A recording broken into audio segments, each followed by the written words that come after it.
for such a time as this. Do you believe that there are no coincidences?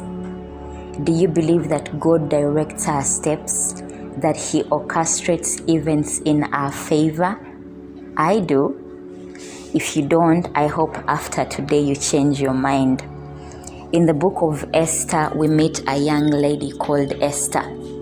The king at the time had banished the queen for refusing to come into his presence when she was summoned. And as a result, a search went out for the next queen, and so Esther was chosen. One of the advisors of the king hated the Jews so much, mostly Esther's uncle Mordecai. So he made a plot to have them executed and tricked the king into signing a decree to that effect. Word reached Mordecai, and he went into mourning and put on sackcloth. Esther's servants saw him, and so word was taken to Esther about Mordecai's mourning. She sent out to find out what was the cause of it, and Haman's plot was revealed to Esther. Mordecai requested Esther to go before the king and plead on behalf of her people, but Esther hesitated.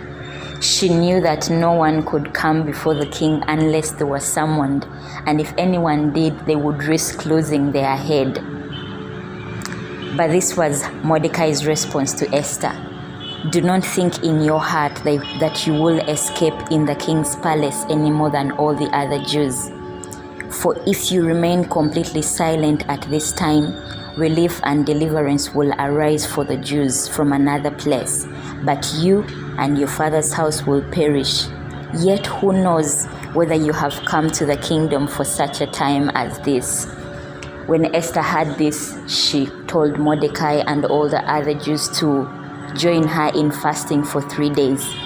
After the 3 days, she presented herself before the king, and she found favor in his sight. Haman's plan was destroyed, and the very weapons that he had planned to use against the Jews were used against him and his family.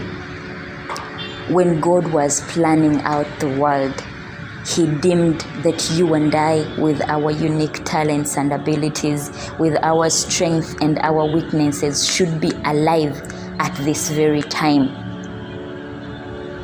God's plan is not for us to fill a spot in the earth, but it is for us to move out in our strength, in our weaknesses, in our unique talents and abilities, and allow Him to use us.